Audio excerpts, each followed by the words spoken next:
Welcome to Success in Doses. I'm your host, Saleh. This podcast is about the real journeys behind meaningful careers, the pivots, the risks, the moments of doubt, and the lessons that shaped who we become. Each episode, I sit down with people who are building impactful lives and careers, and we break down the experiences that help them get there. Because success rarely happens overnight, it happens in doses. Let's dive in on Becoming on Purpose.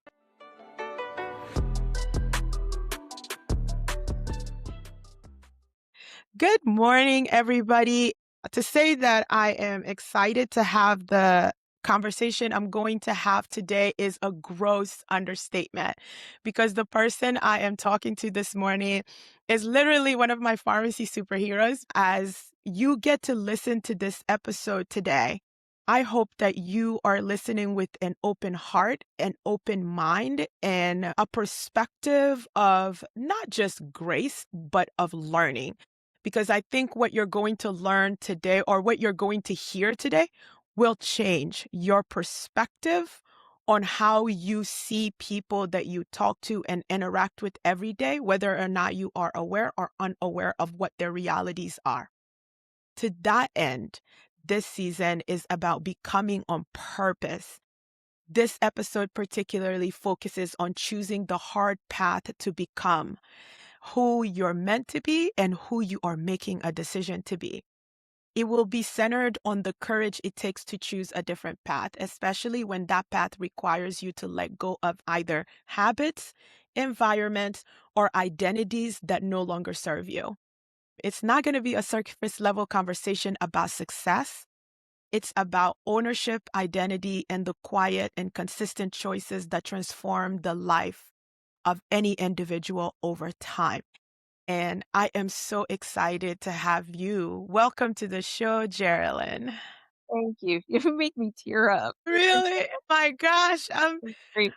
I I mean every word of it because I think that before I was exposed to you on LinkedIn, I had no idea that you could be so profoundly impacted by someone's energy and never have met them. And it's a place of real admiration and respect. And today you saying yes to be here to come share your story here on this platform, I could never express how much it means to me because I think everybody listening is going to learn in a second about your journey. And so I'd like us to start right there because I intentionally didn't read an intro for you because I think it's important for them to hear directly from you about what you want them to know about who you are. And we'll start right there. Okay. Yeah, I think it's always been important for me to talk with sincerity and to not hold back or whitewash things as politically correct, Mm. like to make people uncomfortable purposely, like on LinkedIn with my Yeah. advocacy work. Like, Yeah. hey, does anybody know what's going on around Yeah. here? Um, it's like there's a lot of lip service about, Yeah. "Yeah, I'm here for the patients," and it's like, Yes. "Really? What are you doing?" Yeah. What are you doing? Absolutely. Anyway, so it was a little hard for me to talk about this at first, Mm. but I had a pretty bad prescription drug habit, and I went to rehab last February, and so I've been sober a little bit over a year, My which gosh. has been super exciting and almost kinda unbelievable because the last 20 years of my life has been so habitual, and, like, I just was a liar. I was a liar, and, that was really hard to accept. Yeah. But I think, it started with chronic pain because when I was 27 and in the Air Force, I fractured my back and I had a spondylolisthesis. Mm. And I had to get a laminectomy done. And then 4 months later, had to have a 3-level lumbar fusion. And that I felt like I had gotten hit by a Mack truck. And the neurosurgeon who did it just wrote one prescription for Percocet and Vicodin after another. I mean, Wow.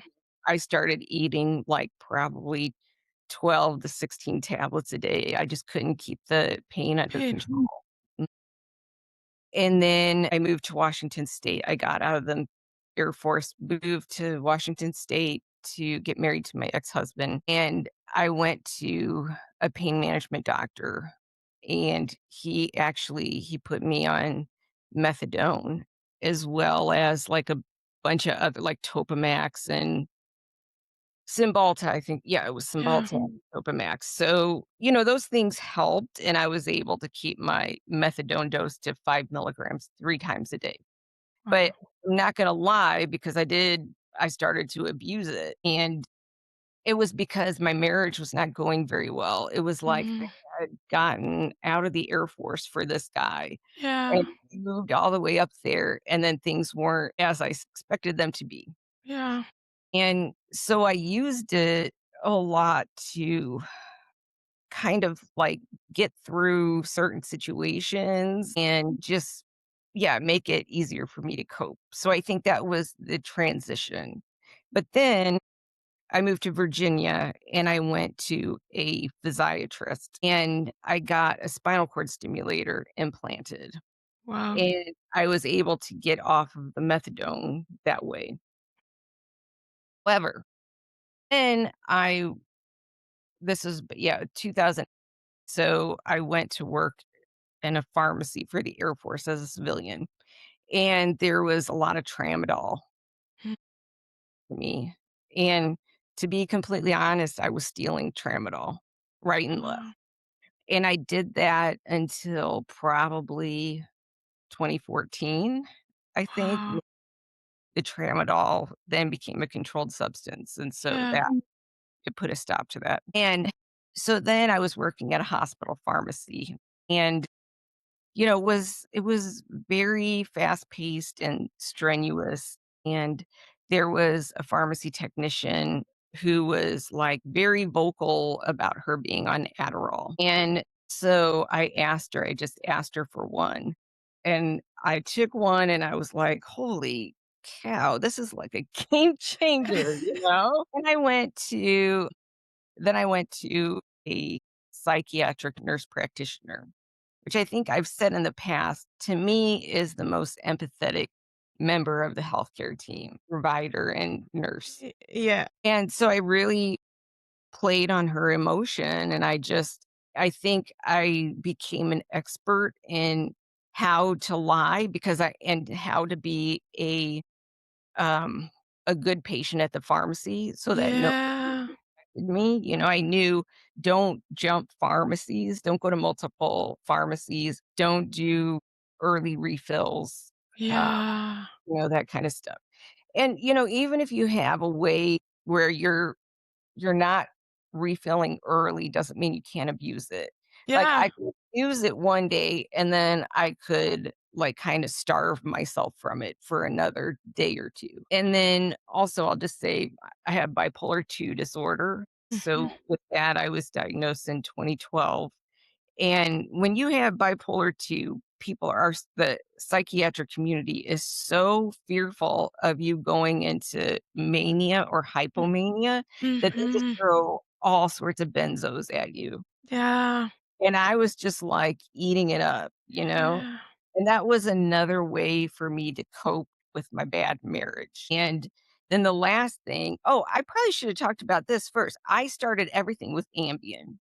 Ambien is by Really? far my favorite drug in the world. Wow. Everybody thinks you can't abuse Ambien. Yeah. You don't have to deal with anything in life when you're on Ambien, and you can absolutely take it and just stay up, and then you're just kind of like in this I guess, like, if you were to take, like, Versed or something, it's kind of Right. Wow. non-conscious way of existing, and so that was actually in 2003 when I was still in the Air Force, and it had just come out, and one of the oncologists would just write constantly for it. So that's really okay, so then, So that was the benzos, and then when I moved to Washington State, I was referred to pain management and addiction specialist, and he talked to me about having opioid use disorder because I Mm, was, like, so depressed and just yeah, felt sluggish and whatever, couldn't think clearly, and so he again started me on methadone, but a very high dose. It was mm, like 60 milligrams. yeah. And so but to be honest, what I tell everybody is without opioids, you have this huge dopamine deficiency, and you cannot it's so hard to function without it, Yeah, because you're just so used to it. And so then when you have methadone, then it is like now you're equal, now yeah. everything is level. And so I started on that, but then I kept finding reasons to escalate it. Oh, And he's an addiction specialist that continued my benzos, my Ambien, and my Vyvanse. Now looks back thinking that this was a way to hook me as a patient. wow, that's interesting because I'm thinking the addiction specialist's arrival in your journey would have been the biggest corner you turned, and they would have immediately gone after the benzos first. Like, Right, it okay. right away, it would have been, "This is the plan, and this is the group that has got to come off first, Mhm. and we'll work our way." And Yeah, so it's super interesting to learn that that wasn't your experience. yeah. Mhm. There are addiction specialists who were known to I was a cash paying patient, and Oh, that was just because he didn't accept my insurance. gotcha. And so I'm like, now I was a pharmacist, I was a reliable cash paying patient.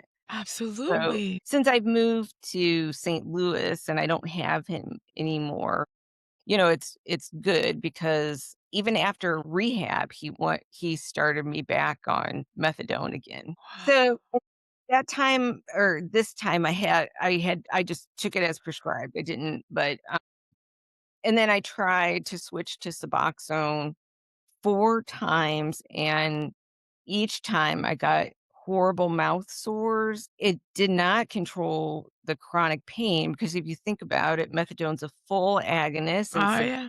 is a partial agonist. Goodness. So when you make that switch, the withdrawal symptoms are awful, and there's no way you're ever gonna control your pain with it. You're always gonna have some Yes. pain you have to live with. So, yeah, but now I'm off benzos, I'm off Ambien, I'm off Vyvanse. I was still on methadone, and then I just switched to Suboxone again this week, but they switched me to Subzolve, which, Okay. it does not cause the mouth Mouth sores. sores, yeah. First of all, I am really happy to hear that you are a year plus out since the journey of recovery began for you. That makes me really, really happy, and I'm so proud of you. And I know it's just it's an incredibly difficult thing, and I think for me, until I started working in corrections and seeing what substance use disorder as a Yeah, whole functional area can do to mhm, people and do to lives, right, I never really think I fully appreciated even when people say it's a chronic disease. I'm like, mhm, okay, sure. It's a chronic. Okay, yeah, sure. Because it's kind of like that's the stigma around it and how you grow up is people are making a choice to use right, something. But in your situation, after everything you just described, you had a legitimate medical indication and something traumatic that you went through that you needed medication. And the thing that always I think is a reality check when this conversation is please note that everything she just talked about were all prescription medications. yeah, I never went Like, to the street. I never but I will say when my brother was so my first of all, my dad was an alcoholic, and he was in and out of rehab 15 times by the time I turned 18. maybe Wow. 20. And when I was, like, in 8th grade, I would be like, "Why doesn't he just quit?" Don't you know, I don't Yeah. understand why he keeps doing this to himself. Yeah. I totally did not buy the whole, like, addiction is a disease crap, Yeah. you know? So I even still struggle with that. But I think maybe I saw it a little differently because same thing happened to my brother. He had Mm. the same back injury as me and ended up being like a genetic thing, Oh, wow. but nobody would do the surgery on him. And they Mhm. started him on Oxycontin when he was like 22. Wow. And so he had probably that same addiction for what was it, almost 20 years, I think? Yeah, almost 20 years. And then but he was going to the streets because, like, in 2000 and I don't know what it was, 2000 so he was cut off, like, the pendulum swung on Oh, chronic pain and yeah. at some point, and he was a victim of that. They would not even give him tramadol for his back pain. They would do facet injections and whatever, but they would not give him anything else. And so, naturally, he went to the streets and he bought, opioids, Adderall, uh yeah, opioids, Adderall, benzos. I won't when was it? 2018. I was working full time as the pharmacy ops manager of 5 infusion centers. So I was a very functional addict, first Yeah. of all. I didn't make a ton of errors. I wasn't ever reported to the board of pharmacy. Nobody knew what was going on with me. I didn't share it with anybody, nobody. Wow. And so in 2018 is like when I started my advocacy work with patient assistant programs. And I was up writing appeal letters till like 2 a.m. And Wow. so I started to not be able to make my supply last until my next refill. So I would have my brother send me stuff to supplement it. And then my brother it wasn't an overdose, it was a fentanyl poisoning. So he was getting this weird, like, I find it weird, oxycodone immediate release 30 milligrams because you don't really see that, right? That nah, nah. It And isn't a uh, common denomination right. kept. And so I was like, "John, like, be careful with that because that's a Weird weird drug." strength to have.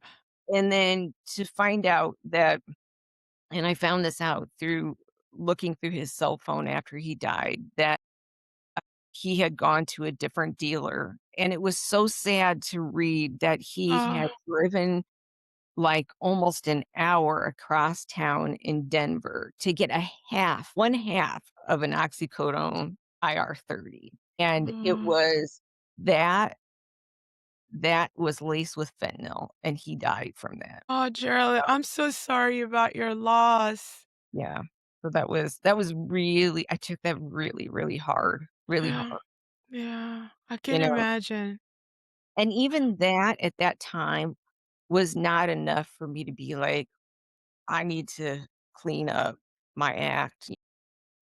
I think if anything, my abuse got worse, and he actually Really? died on my birthday in 2020. Oh, Jerilyn.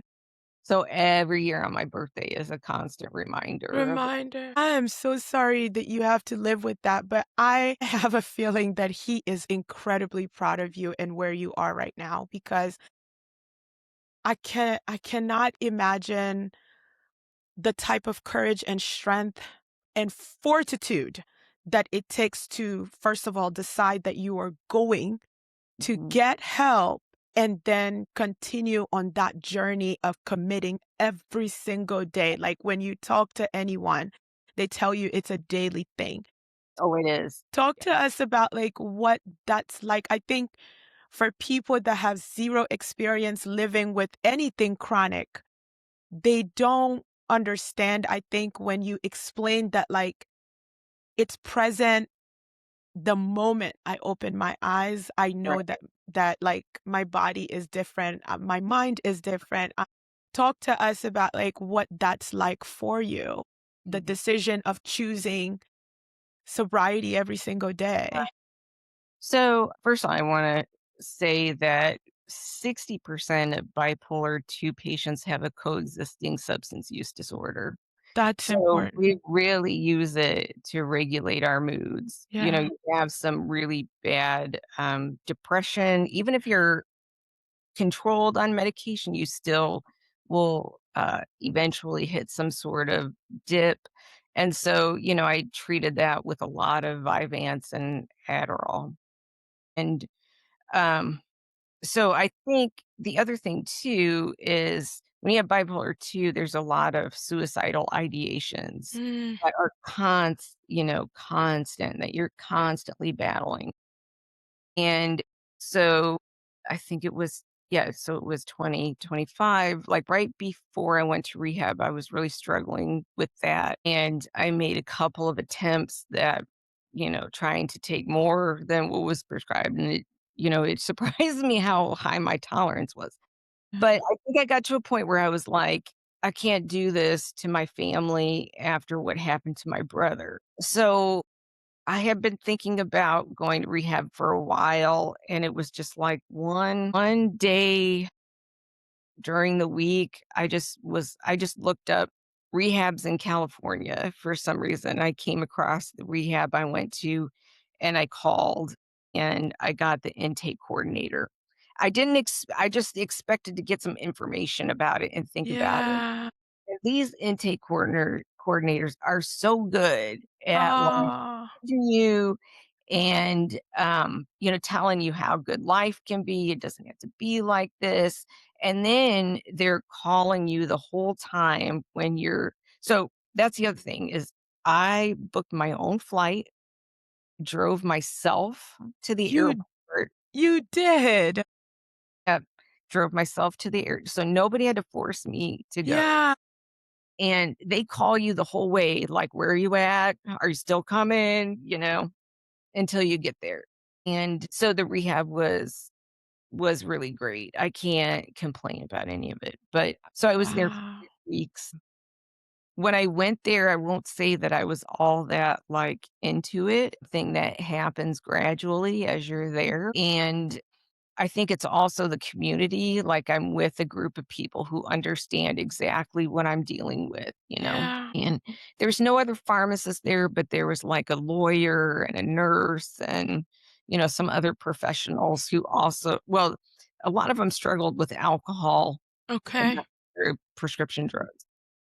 So, yeah, it was a really, really tough decision, but I just was at the end of my rope. I was just like, I cannot imagine doing this for, like, another year, 5, Yeah. 10 years. I was tired of being a liar. That was a Mm, big part of it.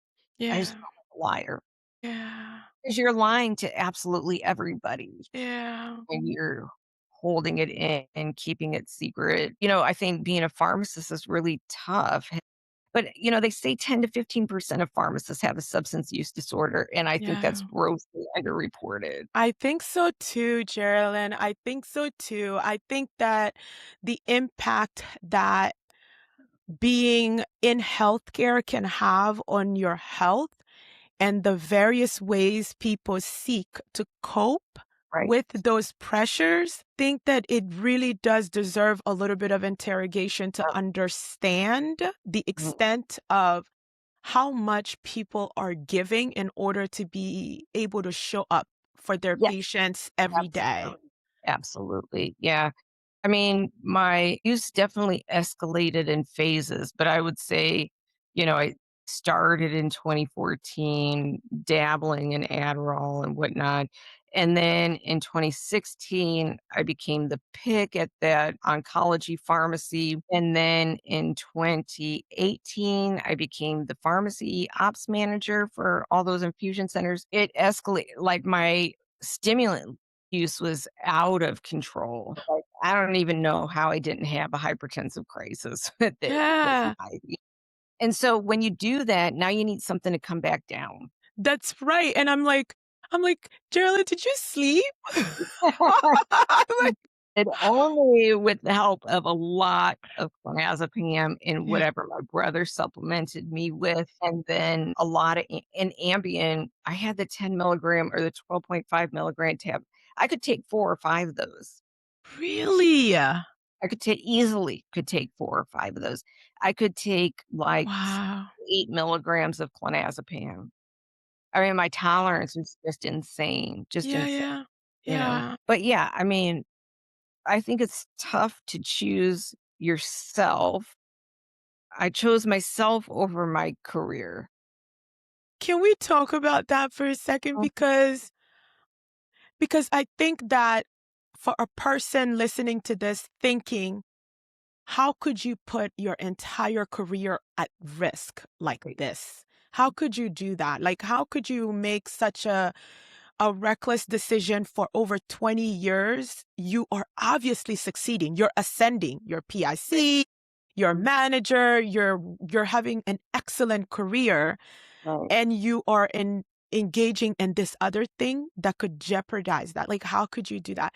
And I think I'd like you to really talk about the self component of this and how career versus self, like, what was that battle, if at all, like, Oh, it was a for battle. you? Yeah. It was definitely a battle, and I felt like the drug use escalated as my responsibilities escalated. It was harder and harder for me to keep up with the workload and also to it's I know it sounds odd, but the more drugs I took, the more what I considered normal that I could act. Wow. Like, especially the stimulants. I mean, those were just a key part of my daily regimen. And so but I think it's hard because you really are choosing your career because you don't want anybody to know. Yeah. At that time, I did not consider myself an addict. It probably Right? Yeah, Yeah, because there's that. I think there's that too. Even though the choices and the decisions you're making and the reasons you're making them probably fit the definition of having substance use disorder years ago, but you probably mentally were not there.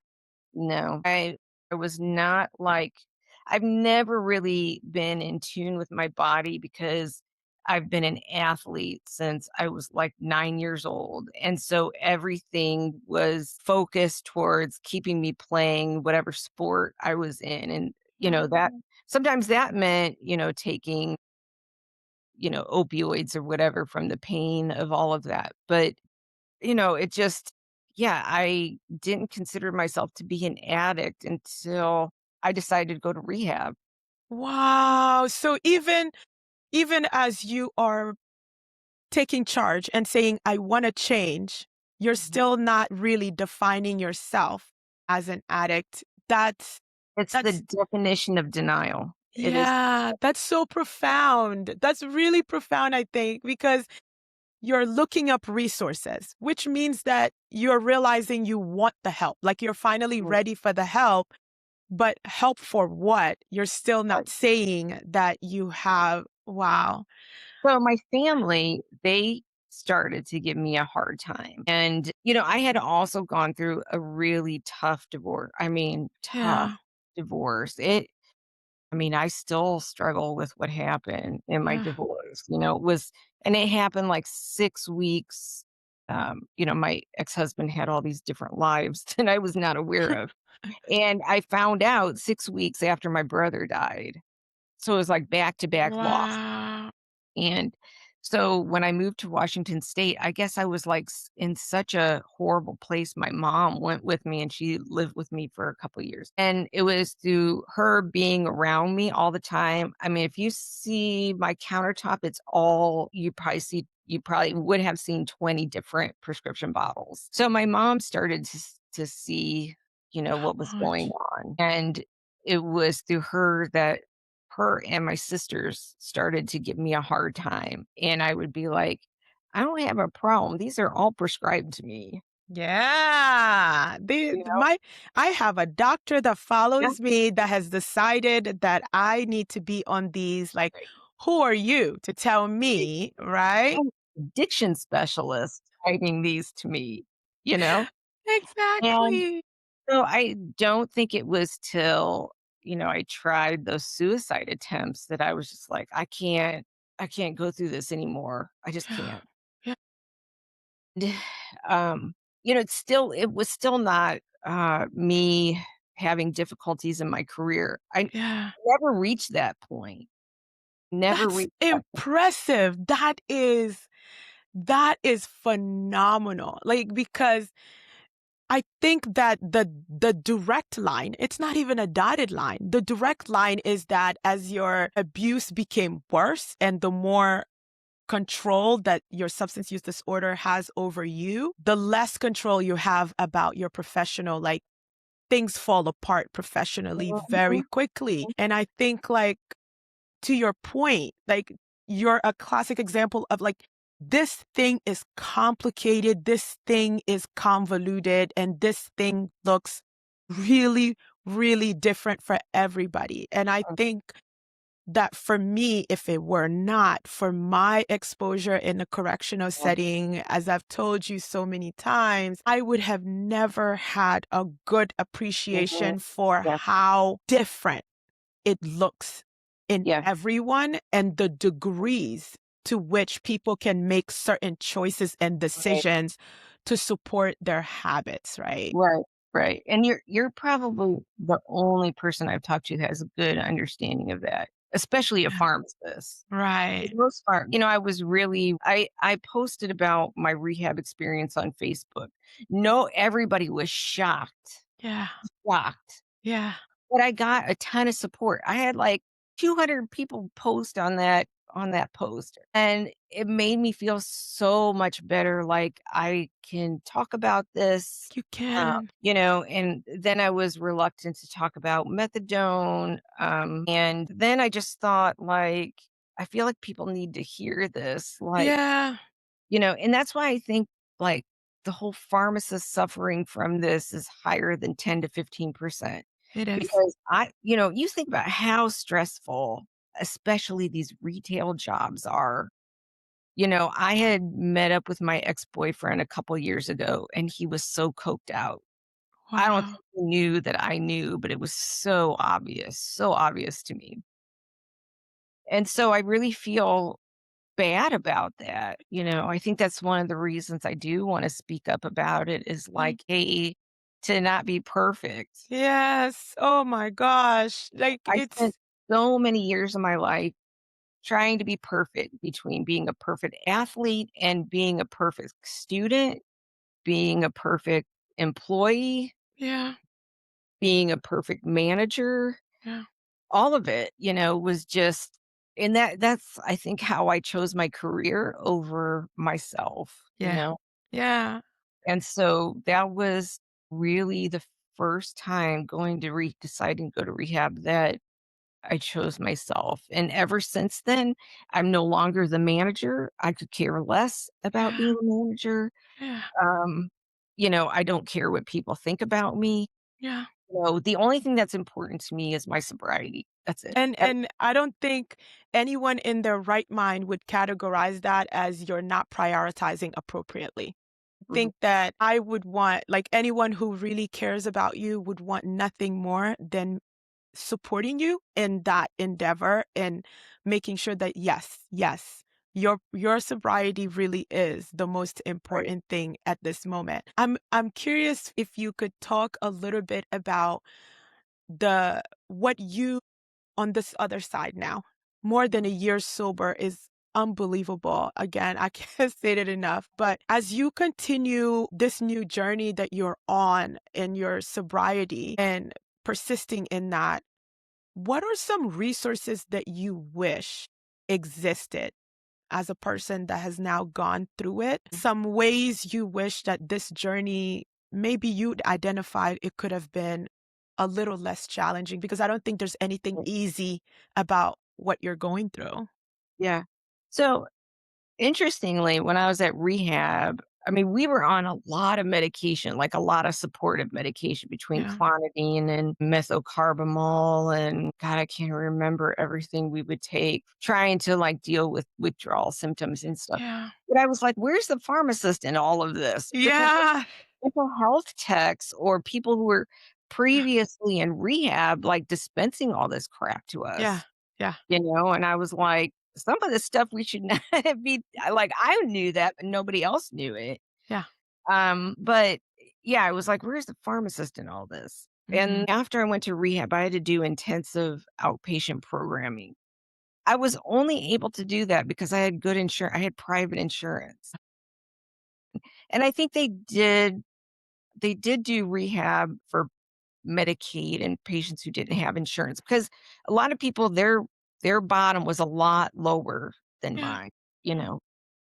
And they would lose their jobs and their families. And then I was able to do intensive outpatient programming for 12 weeks, you Yeah. know? Yeah. You are a white female in America Right. talking about struggling to allocate Yeah, resources you need to get better. And when we place that in the context of who we know substance use disorder predominantly affects, right. this is a public health issue. Oh, absolutely. I it's awful to say, but I'm definitely privileged. Yeah. I'm Yeah. definitely privileged. It's even more difficult for African Americans to access the same resources on the outside, like assisted recovery centers of America that have Yeah. some community resources. When I go in there, I don't routinely see African Americans. Mentional. You brought up a really important point. Underlying behavioral health diseases and issues continue to coexist with substance use Right. disorder. And we think that the substance use disorder just starts to like Right. appear out of nowhere when often we realize like there is a mental health issue that it has gone unaddressed for years and that has subjected this person to certain lived experiences where substances had to come in to help them cope with that trauma Right. or that life event. But again, this is not even a mentality and a way of thinking I possessed 2 years Mhm. ago. Yeah. Yeah. Right. It's Yeah. I not. think you have to go through it, or you Yeah. know somebody that's gone through it, or Yeah. you work with people who are going through it. Are Yeah. going through it. And I think like it's why I'm a huge advocate and very grateful that you are sharing your story. And for me, I have a lot of young professionals and young learners that Yeah. listen to this podcast. And I'm hoping that what they are hearing you say today gives Mhm. them perspective when they are going on rotation and they meet Right. patients. Yeah. So, talk a little bit about how you would like pharmacy to go with respect to this particular chronic disease state. Sure. What are some opportunities, both as a pharmacist now and patient, that you believe exist for real impact as a pharmacist to happen here? Well, I think, first of all, I came to this conclusion about speaking out about this because I didn't want to hide what I truly went through because that would have been the ultimate act of privilege. It's You know, true. it Yeah. really would have been like, I went to rehab and now I'm like better than everybody else. Yeah. I don't know D why. You have such a special way of, like, putting things, but that's exactly it. Yeah, That's exactly it. That would be exactly like, "I went through that. That was a thing. I went through it, but I'm over that now. I'm on this other right. side." Exactly. I think I as far as opioid use disorder and the opioid crisis, I think what pharmacists have come up with, and this is only because they don't know what else to do, because Yeah. you don't learn any of this in Yeah. college, is dispense naloxone.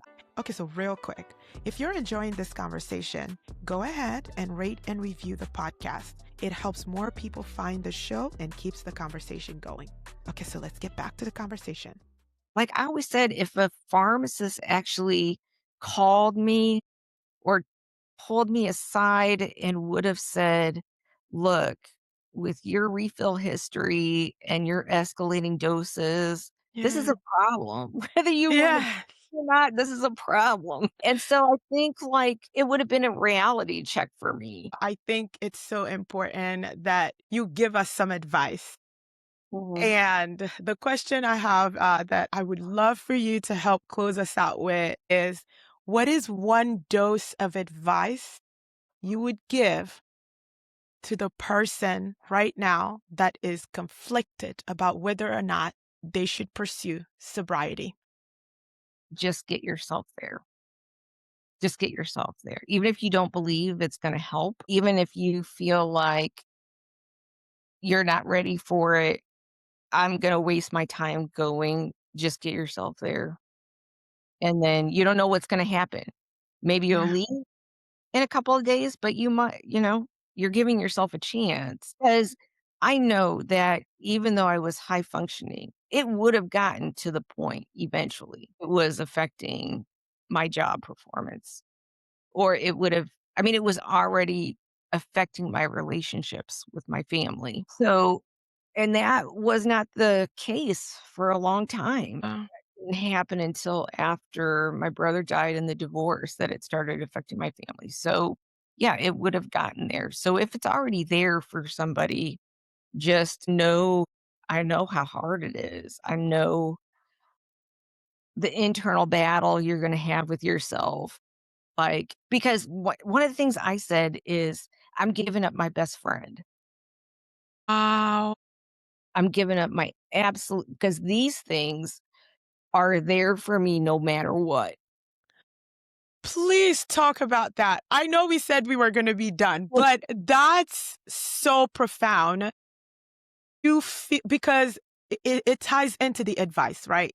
Mhm. If the decision to pursue sobriety actually feel to you like you are going to lose your best friend, I can't imagine how terrifying of a thought that is. Yeah. It's terrifying, and because it would have been at some point such a it was a devastating loss for me. Yeah. I could not function without them. Like, if a prescriber suddenly stopped prescribing them to me, I would have been SOL, you know? So, yeah, they were always there for me if, it was a bad day, if it was a good day, Yeah. I was trying to achieve something, whatever, and so it stayed a loss for me for, like, probably the first month I was in rehab. I didn't know what to do with myself. When you're in rehab, now you're alone, everything is raw Oh.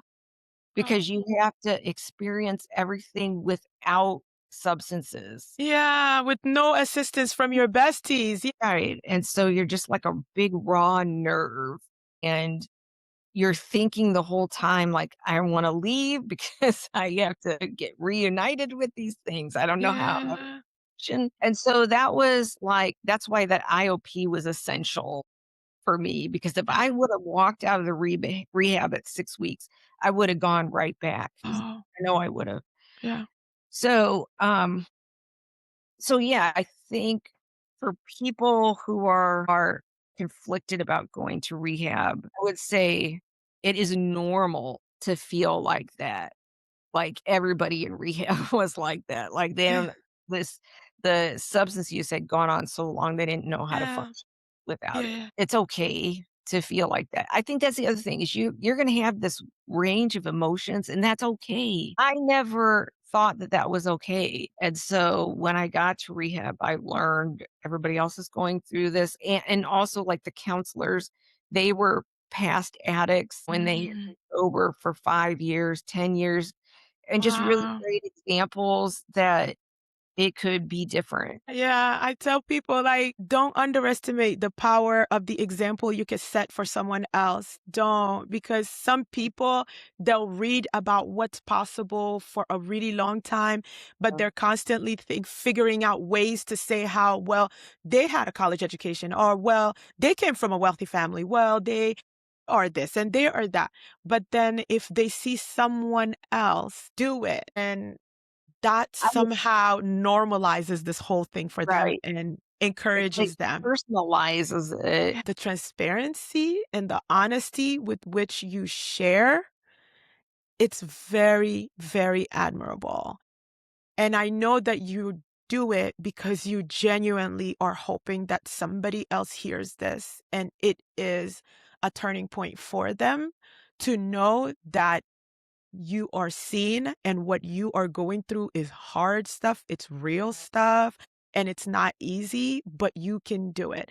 And Right. I think that people draw tremendous strength from watching other people do difficult things. So first of all, I wanna say that this would be the most I this is the most ideal place that I want the format that I would want to share this information with, and that is simply because you are not judgmental and you understand this. The rest of the pharmacist community does not, and even if they maybe had an addict in their family, I don't feel like it prevents them from being judgmental Absolutely. of, people in general, but me as a pharmacist, definitely. Yeah. And one thing also, the other thing I want to talk about is the safe harbor programs at the Board of Pharmacy. Uh-huh. So I really researched that Okay. because if you enroll in a safe harbor program and then something happens at work because you were impaired, Yeah. the Board of Pharmacy can't take action against you. Okay. So then when you enroll in this program, the problem is you are subject to constant urine drug screens and they reduce your hours at work. I can't afford that. I can't afford to work hours. So most patients or most pharmacists don't Pharmacists don't. know. And so if anything, I Oh. really want to create like an organization that where you could be candid and talk Yeah. to pharmacists and it's not going to affect you professionally. I had no idea that Safe Harbor, that while it provided that protection, you work at reduced hours. Like some pharmacists have to work at base hours plus more to provide Right. for their families. Exactly. So Mhm. I think the easiest way to contact me would be LinkedIn. You can always find me on LinkedIn. Yeah, So because I feel people genuinely want to know right. more. And I think, like, yes, there are the people that are just, we're not going to worry about them. But majority of people that are in healthcare, they want to know and they want to understand all of the complexities involved in living with, working with, caring for somebody Yeah. that is facing this challenge. And I think that if we are to move forward as a community, as a Mm. civilization around this problem, the way we think about it, the way we see it, the way we treat people that have it, that are struggling with it, that are recovering from it, it all has to change. Right. Otherwise, we're going nowhere very fast. Exactly. This whole opioid crisis is just going to continue forever. Forever. You never know when, but it No, could absolutely happen to you. it totally could. Yeah. This Uh, was fantastic. Again, I would not have been so blunt about everything if it was not for your forum to give me thank that opportunity. That means the world to me. That really does. I am so happy for you to know Mm. that you are doing well. It is not perfect, but that you are committed to the process and you are choosing yourself because Yeah. we need your voice in this space to continue to be as loud and assertive and clear and just powerful the way I And we're know gonna and it's respect. time. Thank you. If this episode gave you something to think about, something to hold on to, or even something to act on, I want to ask you for one more thing.